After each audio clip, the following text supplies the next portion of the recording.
Welcome back to another edition of Toys I Did Not Own as a Kid. All right, gang. Today we are going to be doing Gobot's Heat Seeker. He is a Guardian. He was originally known in the Machine Robo line as MR49 Falcon Robo, and that is because he transforms into this F-16 Fighting Falcon. So as a Gobot, he was known as the Heat Seeker. Like I said, he is a Guardian, and he was voiced by Kirby Ward. Kirby Ward, I know that he was one of those voice actors that was in pretty much everything back in the 80s.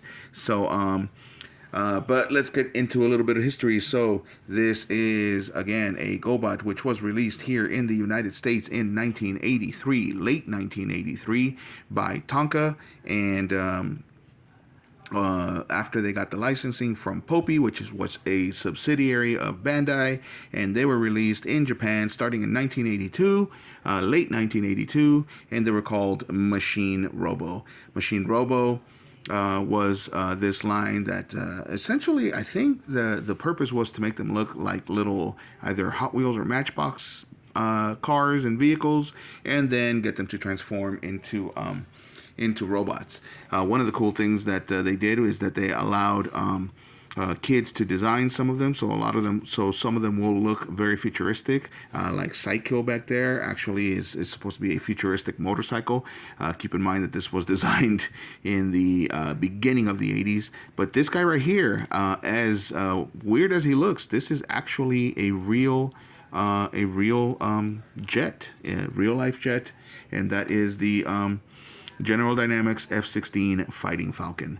So this is what he looks like, and you can see in the bottom it says Bandai. It says 1985,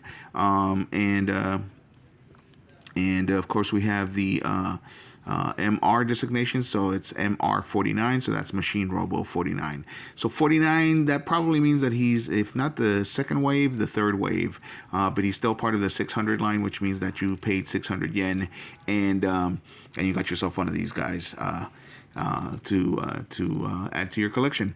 Now this one is really interesting because of the transformation.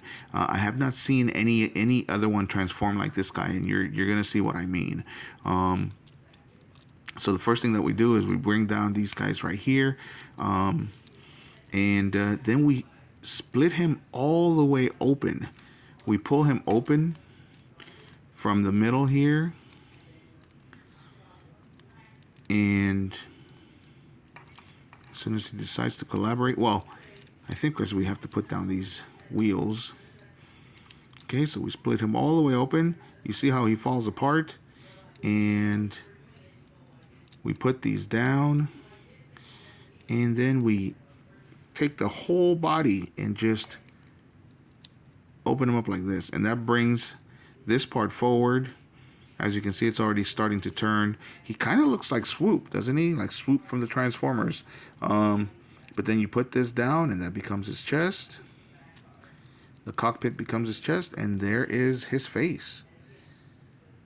And it's interesting because he's a Guardian. So, but he looks pretty ominous. That face to me looks pretty ominous. It looks very skull-like and very weird, very much like Crasher, to be honest with you. But anyway, that's it. And the last thing that we do, we bring the wings forward this way, and then we put the jets up. Now this is the weirdest part to me, because you put the jets up like this, with the flat side facing up, so that the only flat parts are actually down here. So there he is. That's him. That's what he looks like. Let me bring this down so we can see him from the front. There we go. So there we go. I did not say anything about the history of the Gobots. So the Gobots were, like I said, distributed by Tonka. But in order to have a 30-minute commercial like all companies did back in the 80s, they got together with Hanna-Barbera, and they created the series The Gobots, and it was animated by Hanna-Barbera, and we had it was a great show, gang. I just started watching it. I didn't watch it back then because of the fact that it wasn't as good looking, let's say, as the Transformers. The Transformers was very anime looking, and I was already used to that kind of cartoon. And of course, they redesigned all of the characters in order to make them look all that more appealing. The GoBots might have maybe wanted to do the same thing. The machine robo drawings that were in the original packaging actually redesigned them a little bit to make them look a little bit more anime-like. But Hanna-Barbera decided to just start from scratch, and they went ahead and basically just drew them as they looked, exactly as they looked in their toy versions, and then gave them the storyline very much like the Transformers. You had the Guardians and you had the Renegades, and you had a planet called Gobotron that they were both fighting for control over. The difference was that the storyline was way, way, way more elaborate and way more concise. For example, the Renegades were actually trying to take over Gobotron, and the Guardians were just defending Gobotron. The Guardians had a system of government that was established, and the Renegades were trying to overthrow that system of government. That's something that didn't come about in the Transformers until about 2011 with Transformers Prime. They did discuss that the Cybertron used to have a system of government like that, but the Decepticons had actually already taken over by the time that we joined them in the story, and the Autobots are almost extinct because of the fact that the Decepticons have taken over the entire planet already, and the planet is a shambles, of course. So there you go. Also, another difference between the GoBots and the Transformers is that the GoBots were cyborgs. They were not sentient robots. They were actually living beings that were inside these robot shells. And also something else of note, Leader 1 back there and Psykill, who are the leaders of the good guys and the bad guys, used to be friends, and then later became enemies when Psykill decided that he wanted to take over Gobotron for himself. So he joined the Renegades. But they used to be Guardians, and they used to be the best warriors. Again, something that the Transformers did not do with Optimus Prime and Megatron until Transformers Prime in 2011. So very interesting. A lot of the things that the GoBots did in the 80s that Transformers ended up doing way later.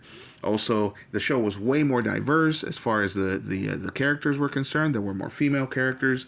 Both sides had second in commands that were female. Both sides had more diverse casts with more females than the Transformers, and more people of color, what we call minorities here in the United States, and so the cast was very diverse. The cast of characters was very diverse, and the cast of actors was also very diverse. But anyway, that's it. I haven't even talked too much about this guy. We've given him several spins. We've talked about the series. Also, I did not own him as a kid just because I never ran into him as a kid. I did own GoBots here and there, but for the most part, because they were in the same price range, we would end up buying G.I. Joes instead of GoBots. But every once in a while, if a GoBot was cool enough, we'd definitely buy one. Had I run into a Leader 1 or a Psykill, I definitely would have bought them, but those were never on the shelves. Okay, so thanks for watching. Let me know what you think in the comments. Do you like GoBots? Did you even know about GoBots? Did you know that they were a line that came from Japan, just like the Transformers? Did you know that the toy line for the Transformers actually came before the toy line of the GoBots, but the GoBot series came before the Transformers series? Let me know what you guys think in the comments. Let me know if you like the video by hitting a like, and let me know that you like the content by hitting a subscribe. Thanks for watching, gang.